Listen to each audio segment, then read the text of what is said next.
What is going on, comic fam? It's your boy, the bearded comic bro, and I am joined by comic creator Tom Peyer. Welcome to the show. Hey, how you doing?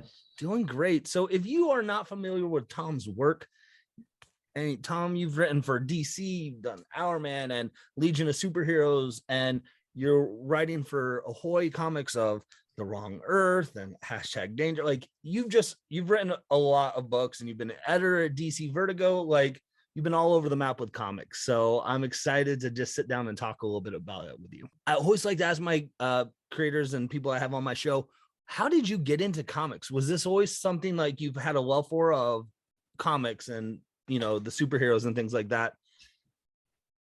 I got in late. Most people, at least back in my, when I was just getting started, a lot of people tended to start in their early 20s on their career. And I didn't really break in to DC Comics till I was in my middle 30s, which made it very different in some ways. In some ways, it was really better because I'd had some life experience to bring to bear on the stories I wrote and stuff like that. And also, when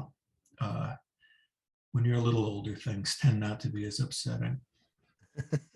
Which probably is helpful working in comics. Very helpful working in comics. And but it was very different. But also I felt perhaps like if I'd gotten into the career when I was supposed to, like when I was 21 or 2, I probably would have gone stale quicker. Mm-hmm. And because, if you look at a comic book career, they tend to be maybe 10 years writing for Marvel or DC. It's like an athlete, really. Yeah. You get there and then you hustle and then it's over. And so if you go over your comic books and look at the names, see how reliably they vanish. Yeah, it's an interesting idea, that concept of like a 10-year kind of, because, of looking at creators, that are writing for the big two now to, that are there is definitely a switch over. You have some that last, or have come back, or they've, the companies have revisited them, but that's an interesting concept that I hadn't even thought about that. Yeah. You have like Mark Waid, who's right. been there forever and is still going strong. It's unusual. Yeah. So did you like grow up reading comics? Was this kind of like, and then something that gravitated towards as a kid? Like, how was that, obsession kind of started for you as, reading comics then? Oh, I absolutely loved them. They really became sort of the absolute center of my imagination. And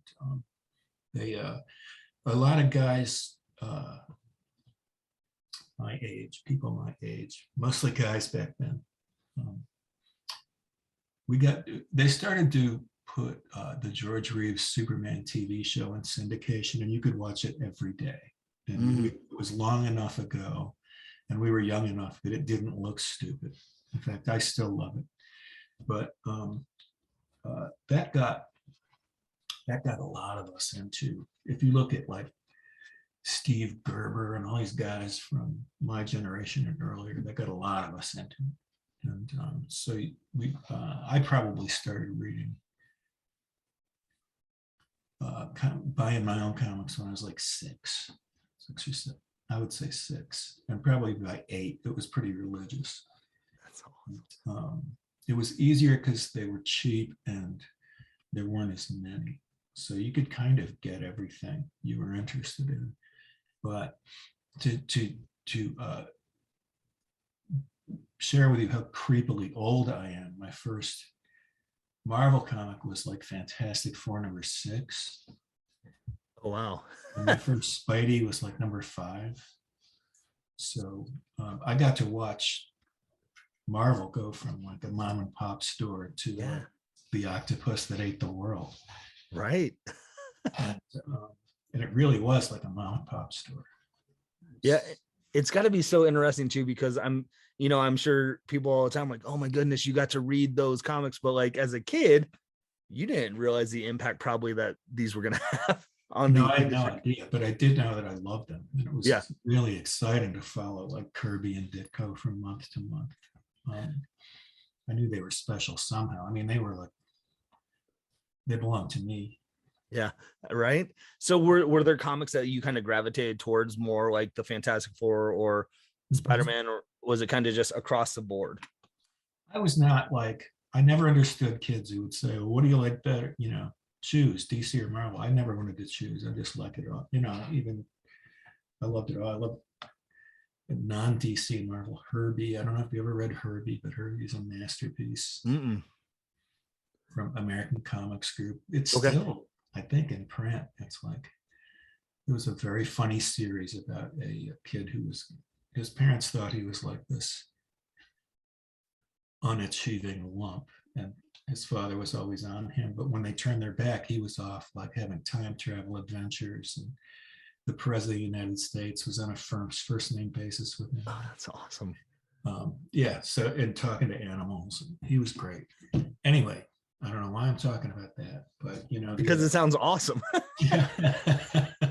But anyway, it really was. I loved, probably the love of my life is this sort of Silver Age Superman.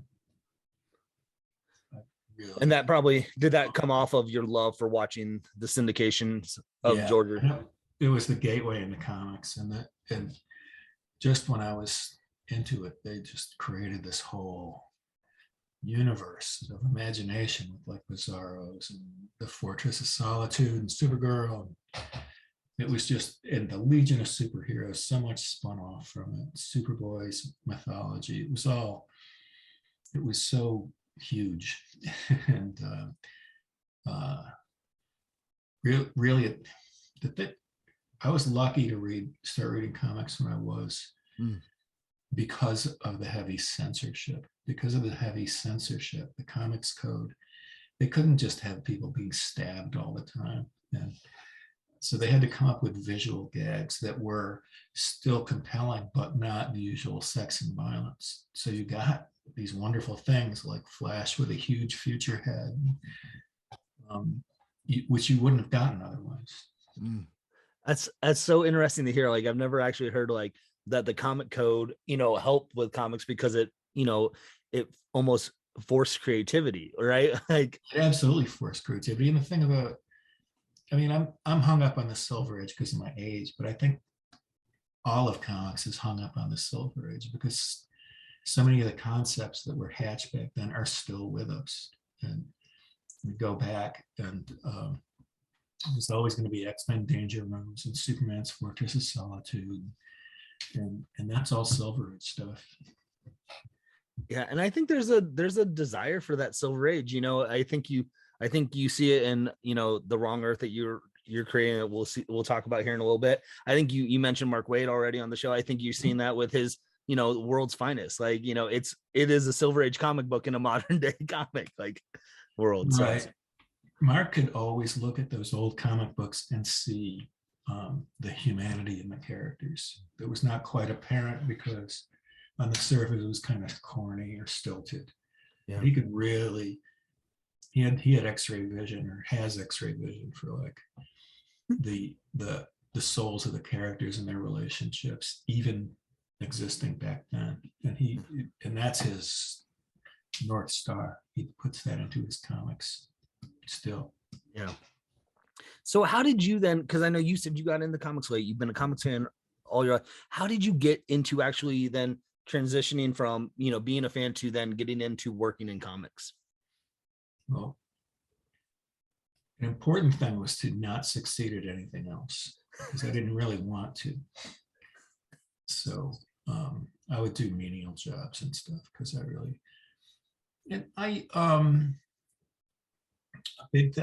had a local comic strip that I did for alternative newspaper, and I did it for a number of years. And the local work I did showed some people, Roger Stern, the great comic book writer of Superman and Spider-Man, that was he lives like a couple towns away from me. And he started to get aware of my work. and they held and still do hold a wonderful convention there called Ithacon that he was heavily involved in back then. And so I met him, and I met a lot of like comic book people through that show. And he really, really helped me break in. And that was the beginning. Yeah. Mike Carlin, his editor, was a huge help to me once I started. And originally for Roger, he got really, really overextended. So he asked me if I would just assist him on some scripts, which means my name couldn't go on it, but he would pay me, and it was great. And I would have done it for the rest of my life, but he felt guilty. So he introduced me to his editors and stuff. Oh, cool. And I got hired. So I had some freelance work, and then that dried up, and I didn't know when I was going to get any more. But then Mike Carlin, Roger's editor, recommended me when a vacancy came up in Karen Berger's editorial office. So I got hired there and moved to New York and worked at DC. I was Karen's assistant editor. And then when I was there, we started Vertigo. And I was there a few years. And then I was able to go freelance because I knew all the editors and I could get some of them to hire me. Right. So you kind of got your foot in the door, doing some ghostwriting and then getting into editing comics. And like you said, you were at the ground floor of Vertigo, which a lot of, if anyone's watching this knows, they put out some very fabulous comics that you got to have your hand, in doing the editing and stuff like that. And you kind of were like, all right, cool. Now I'm going to start to do some writing. Yeah. So that was good. And I learned so much working with the Vertigo writers in particular. I mean, Jamie Delano and Peter Milligan and Grant Morrison, and just picking apart their scripts and working on it was like graduate school. Oh, I bet. I mean, it's a who's who of writers over there. Well, let me ask you this, since I've had different creators on all the time. I've had writers, I've had inkers, colorists, letters on the show. Very rarely do I get to talk to an editor. So for some of us that are watching this, what kind of was like the behind the scenes of an editor's life for comic books? Like what did that entail for you? Well, you sort of shepherd the book through from like conception through when it leaves the building to go get printed. So basically, the way I say it is, if anybody tries to kill your comic book, you have to kill them. You need to be there to help the creators. You need to keep people on schedule. You need to be a sounding board. Know what the work is that they're doing. And then coordinate it from the writer to the penciler, the inker, the colorist, the letterer. And you're sort of like at the center of the web. All this work gets done. And you're not only pushing it along on the schedule, but you're trying to make sure that they're really accomplishing what they're trying to do creatively, and helping them do that. That's so cool it's kind of cool to just see the behind the scenes. And so you were doing editing, then you were doing a lot more writing for DC, like I said, Legion of Superheroes, Legionnaires, Hourman, and like, was there always a desire to write, to kind of branch out above editing? And that's kind of why you got into that route? I think, well, I was writing before I was editing. Okay. So I guess I figured I would get back to it at some point if I could. And editing was hard. It was really educational and really rewarding, and I really loved the people. But the difficulty was bad. You have to kind of be a kid and a grown-up at the same time. You have to like care about all the comic books and be the sort of responsible parent at the same time. And that was a huge adjustment for me. I think probably better now. But so once it was kind of a relief, but it was also, I was so glad I had editing in my history when I started freelance writing, because I knew what everybody was going through, because I'd worked with them all. I knew what the artist was going through, what the letterer, colorist, everybody. I knew how to be, I hope, a good partner to them. Mm. Been in it with all of them. Yeah, so it almost sounds like, as like you said, you were writing before, but the process of being an editor allowed you to probably hone your craft as a writer a little bit better to understand, what you had to do for a comic book. Absolutely, absolutely. And plus, I was working with such a high caliber of writers. Yeah. I think it really helped me be better than I might have been. Yeah. And then, like I said, I want to hop into some of the stuff with Ahoy, but I would be remiss if I didn't say, like, I grew up as a comic reader in the 90s. And so one of the things that you got to work on that I was a huge fan of, you got to write one of the Amalgam comic books. Yeah. That was which was fantastic. Cool. I had Ron Mars on a little bit ago, so I was able to talk with him about that process of Marvel and DC. And you were able to do the Magnetic Man featuring Magneto, which was just a fun experience. And as a reader, getting to see those universes collide. So I have to ask, how did you get to be a part of that book?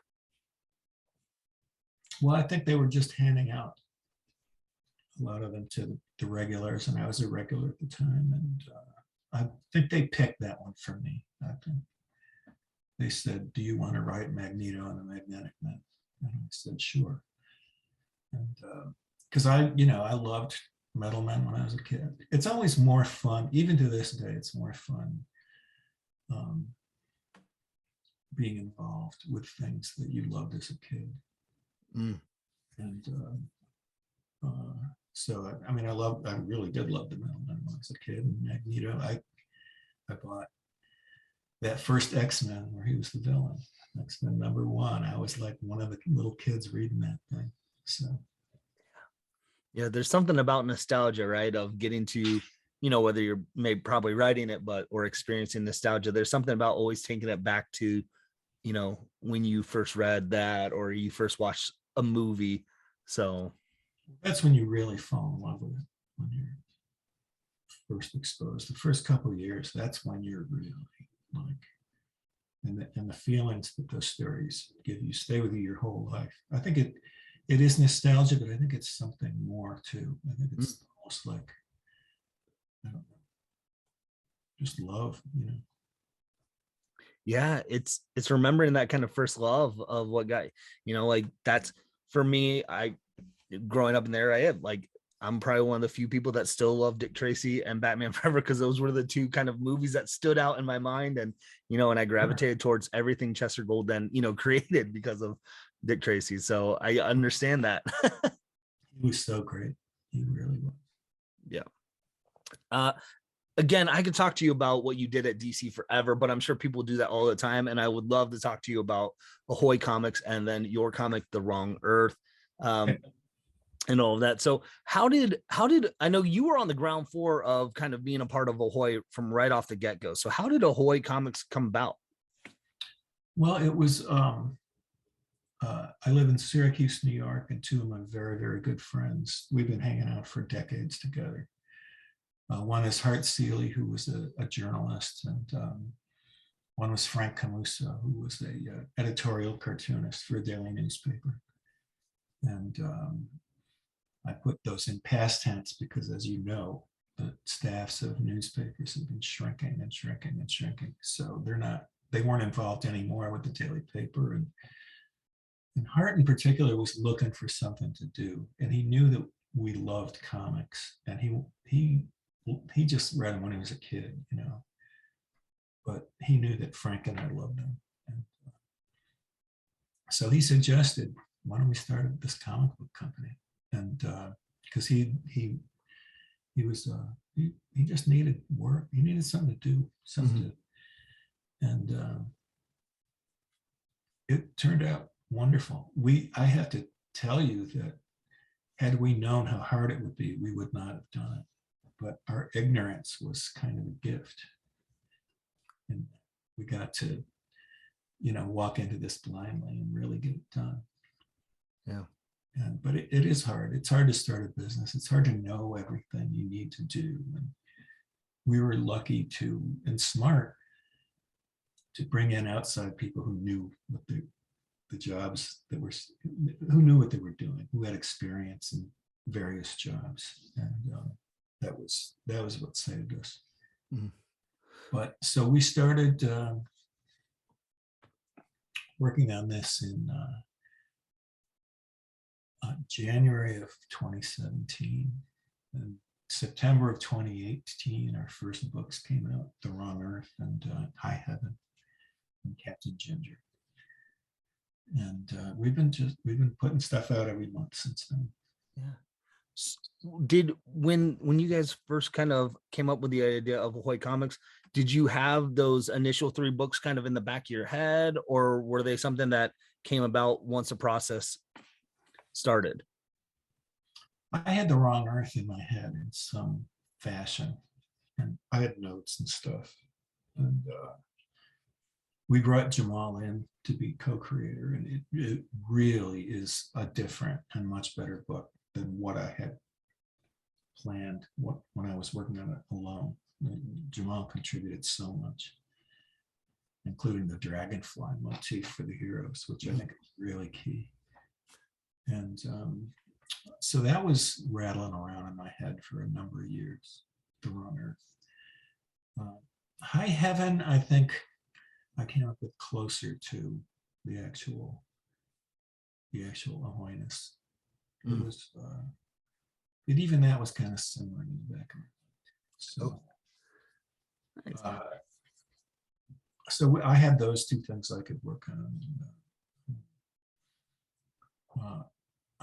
We got hold of Stuart Moore, who was a very good friend of mine, who also was an original Vertigo editor.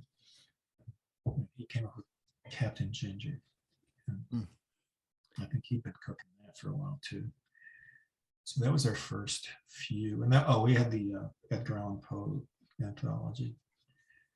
And that was something that I sat in a chair and cooked up for Ahoy. And that's all the series are so great. And there's a uniqueness about Ahoy Comics, which I very much appreciate.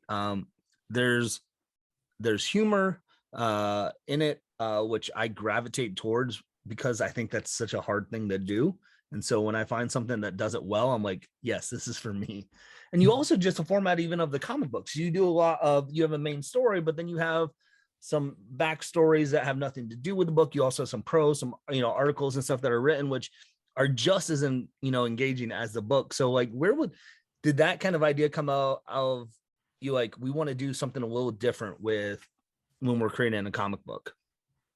When we were sort of rooting around about what we wanted, we knew we wanted humor. We wanted every book to have a sense of humor, because it's very easy to find a comic book that takes itself very seriously. And so we figured there might be enough of those for a while. Yeah. But the back matter, we went through old comic books, just looking for things. Are there any ideas here that we could pick up on, something good that hasn't been done in a while? Or one of the things we picked up on is on our back covers, we show the front cover art without all the logos and barcodes and all the schmutz and all the junk that you have to put on the front cover. It's just the artwork. And we got that from a company from the 60s called Gold Key, who would do that. They would have these sort of boring comic books, but these really nice painted covers. And then on the back, they would show you the whole piece.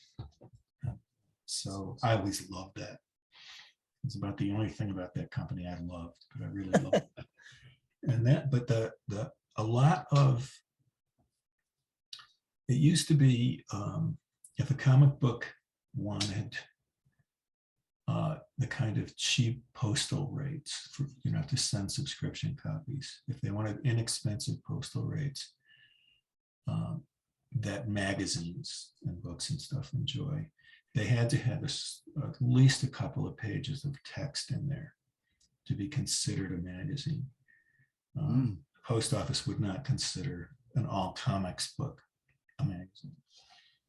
So before letter pages, and that's why we had letter pages, but before that, they would hire people to they would pay them as cheaply as possible to write short stories as quickly as possible. And they were every comic book had like a 2-page short story or 2 in it. And so we were looking at those and we thought, what if these were good? Because they really weren't good, but wouldn't it be amazing if you had a comic book and these stories are in it and they were good? So that was the goal. That's what we wanted to do. And I love the idea of paying for your comic book and being able to like nurse it through your whole lunch hour, not being done with it in 5 minutes. Mm. And that's really what the stories are for. Yeah. I love that too, because I feel like so often people could, pick up a book and be like, oh, I'll just read the story and not read, the letters or, Mhm. but you have you have creators that are writing these amazing stories that are you already doing. You're like, well, can you write something here? And I've Mark Russell's done it. I know Bryce Ingman's done, like, just almost, I feel like anybody who you have writing for Ahoy is like, yeah, we can do this as well. So they're well that's done. true. They all did do that. And My Bad started out as one of those stories that Bryce Ingman wrote. It was the whole his half of My Bad that has Emperor King the villain putting the hero Rush Hour into a death trap inadvertently. All of that was in this 2-page prose story that ran a few years ago. Yeah. And it was just so good. Everybody wanted to see it get bigger. Yeah, I remember talking with Bryce about that, of like when I had him on a couple months ago. He's like, this was a kind of just my idea, and then everyone was like, can we do more with this? Yeah. And it's a great world that's been created. It really is. It really is. It's so funny. It really is. And that's the thing is, books like that, books like, The Wrong Earth, Snelson, Second Coming, they're all just witty. And and it's not just like, like, it's smart humor, like, if that makes sense. Like, it's not just like a knockoff gag or something. Like, it's really like, it's subtle too. It's smart, subtle humor that just makes me laugh. So cool. I'm glad of it. Thanks. and we're trying to do. Yeah. And so you've written a handful of series for Ahoy, but I mean, The Wrong Earth, there's, as we're talking right now, there's 3 trades out. You're in the process of having a bunch of one-shots by a whole bunch of well-known creators coming out. So where did this idea for The Wrong Earth originate? It was I was just thinking about how comics had changed and superheroes had changed, even in my lifetime. And it was like at one point, up until the mid 80s, say, they were all just really upstanding, moral characters who upheld authority and the status quo, and saluted the flag and helped people across the street. And then something clicked in like 1986 or sooner with the introduction of Wolverine, or maybe going back to Mr. A, the late 60s Ditko character, that they just started to become seekers of bloody vengeance who stick it to the man. And that became your superhero template. And you could look at one hero's chest symbol and the meaning that symbol had was different depending on what decade you were looking at it in. So it might mean service and justice in one era, and ghastly ultraviolet revenge in another. Yeah. And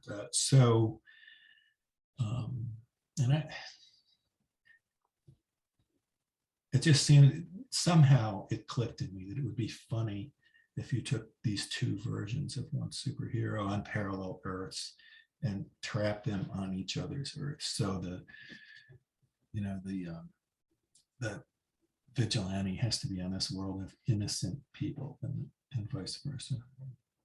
Yeah, it's such a fun concept, because I'm going through my girls are super young, so I'm taking them through the Batman 66 series, and like they park the Batmobile, like, we can't park here, that's a no parking zone or a fire hydrant. It's like, and they're on their way to stop a crime, but they're like, we can't break the law to, like, so that whole concept of superheroes back in the day, like you said, up until the 80s, where they were very much, Boy Scout, we follow the rules, to now the grim of, we're going to beat you to a pulp. Right. And I'm not saying one's better than the other. It's just interesting to see them coexist. Yeah. How old are your kids? So they're about 5 and 3 ages, so super young. When you get to Robin and the giant clam, they're going to be scared. Yeah, there's ones I gotta watch. But they're okay with them being in in a big milkshake snow cone things by Mr. Freeze. So like that works. Or Joker surfing. They're like, all right, we're good with it. That works. Yeah. I know people who were very disturbed early in their lives by the giant clam. Oh, I remember that one. Yeah, because it's like, oh, will they get out of the giant clam at the end of the episode? Stay tuned. Yeah. But yeah, I might have to skip that then. I want to keep them into the love for Batman. So you said when Jamal, being one of the co-creators, brought a lot to your idea and changed it, a little bit more, you said, for the better of what did, and he brought the Dragonfly aspect. What did, that process look like of working with Jamal, and how did, some changes from where you visioned to where we got to now? Oh, it was phone conversations, talked to him a lot about what we had, and I had some documents for him to read and stuff. And we would just start talking, and which is what you do and what you're supposed to do. What would be better than this? How can we fix this? How can we make this better? And what ideas what does it make you think of? And it was very organic. And yeah, immediately, I mean, when his first work came back, I knew it was something we were at least going to be very proud of. He's amazing. Yeah, it's great. And the characters, of the Dragonfly Man, like they're very similar, but they're different enough that you don't really have to like do page turns to go back and be like, wait, where am I at, what world? Because also the worlds that are created really help with that as well. Really look different. Yeah, really look different. And when we remember to, this was Jamal's idea too. We put like a 15% red screen on the Earth Alpha or the Earth Omega panels. Like even the very atmosphere is different. And I think that works really well. Nice. And so this is, like I said, there's 3 trades out. So we've gotten to experience, once they've crossed over. You also, then one of the trades was kind of going through them before, transferring over. But even that, it parallels well with what story, the Dragonfly Man is going with the Dragonfly, but just completely different. And this is a vast world that you have both created here, and you're getting to explore it now with these new one-shots. So tell me about this. These they're coming out monthly or close to it, right? The one-shots. Okay. So we're doing 5 one-shots. We got different writers and artists to do their take and just tell the stories they would want to tell from out of this. And we're very lucky to get who we got. Gail Simone and Mark Russell and Mark Wade and Stuart Moore are writing, as am I. I'm not saying we were lucky to get me. I was there. Was it hard to get Tom on? Well, it usually is, actually. And we got some wonderful artists. Walter Giovanni and Bill Morrison. Bill Morrison, who drew The Simpsons for years, drew Gales. And that's like a sort of teenage comedy comic. We won't mention any brand names, but come on, how many are there? Right. Yeah. And,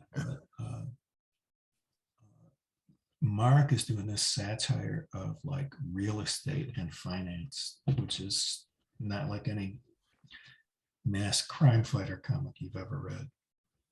And that's Mark Russell's Fame and Fortune. That's coming out next. And then Stuart and Fred Harper, who just drew Snelson. He's so brilliant. Stuart and Fred are doing one that's kind of like directed by Tim Burton. And Leonard Kirk and Mark Waid are doing one where Mark is just, he's doing like sort of a vanilla flavored Wrong Earth. He's not doing any new characters. He's contrasting Dragonfly and Dragonfly Man as I would, and he did an absolutely bang up job. And then Greg Scott and I are doing the last one. So we have beautiful covers on all of them by Gene Ha and Jamal Eigel, and then each one is a guest cover artist. Like we have Jerry Ordway from Lawn. Oh, just a lot of great people. Dan Parent did one of them. There's so many great ones, because I know Gale's that just came out, the Wrong Earth, I think like Escape from Team Planet or something. To that, like some of the covers that you can see, the 1 in 25s or whatever variant, like there are some really cool covers that you're like, okay, I understand the world that they're trying to create here.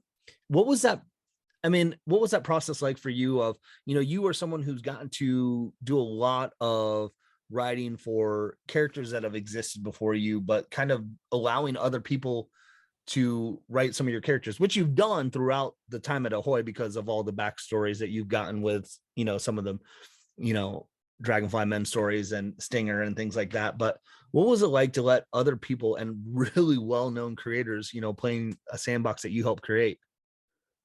Well, obviously it was really flattering that they would even spend the time doing it. And it certainly showed me that I am completely replaceable. There's absolutely nothing about this that someone else can't do.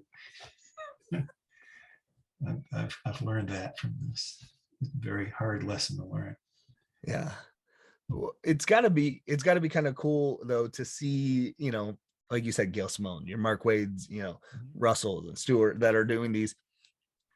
I almost, has there been moments or times where you get one of these, you're reading one of these and you're like, shoot, why didn't I think of that? Yep, there are. And I try not to think about those. So like we said, the Wrong Earth, this is a world that is expansive, and I hope we get to continue to stay in this world longer. Thanks. And you've done stuff with hashtag danger, Penultiman, like there's a lot out there. Is there anything that we haven't talked about of your Ahoy comics that you're like, this is something I really would think people should check out, besides obviously the Wrong Earth, because that's what's out right now, currently putting out? So we have a couple of new ones coming up. One cool. Guilt, Gilt, periods, like Man from Uncle, G period. And it's a time travel story by Elisa Quitney. There's another Vertigo editor from the United States, and wonderful writer, and Morissette, who's a great artist. And they're doing this really witty, stylish, sophisticated time travel serial that starts next month. And after that, we've got Matt Boris and Ben Clarkson that brought us a book called Justice Warriors, and it is a really broad, kind of violent satire of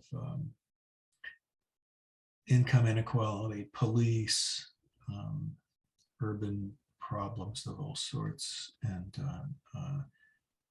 really just everything wrong with the world gets poked fun of in this comic. And I'm really I'm really hot for people to read that one because it's very, very funny. And it doesn't try to, it's not subtly funny. It is Yeah. hit you on the head funny.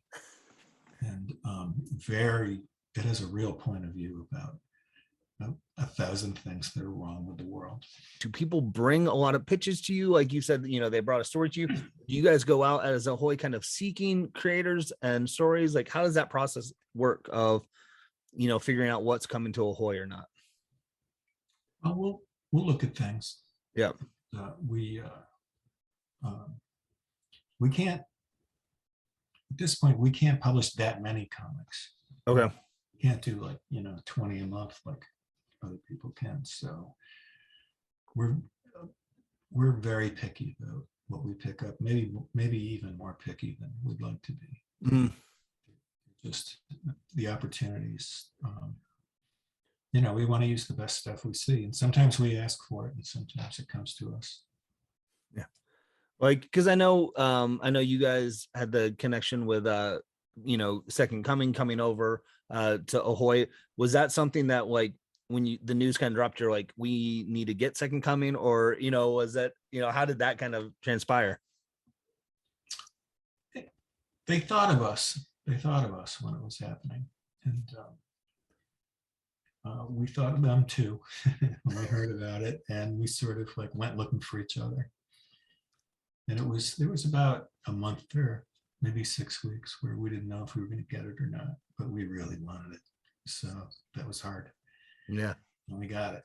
And I'd say it was going to be a DC comic, and then they mutually decided that it would probably be better off somewhere else because whoever else published it would have to make fewer changes and they were just, it was totally mutual. And, yeah. And DC was nothing but helpful to us, sending us files, sending us everything we needed to do this smoothly and seamlessly. So it was just pals all around. Yeah, well, and that's great because to get a story that which the trade of the second arc came about, that's awesome to hear that, even though it ended up not being a story that DC could tell, that they were willing to allow Mark and Richard to find another home and work. That's I feel like maybe I'm just naive. I feel like that's not something you hear very often in this day and age. Yeah, if it happens, you don't hear about it that often. Usually you hear about when it becomes a war or something. Yeah, this was just a real nice, graceful mutual thing. That's awesome. Well, Tom, thank you so much for taking some time. I want to respect your time as well. But just talking comics with me, talking about Ahoy and being an editor at DC. You mentioned the 2 books that are coming out. Is there any way that people can follow along with you to kind of see what you're doing and more stuff with when Ahoy announces things? What's the best way for them to keep up with you? Absolutely.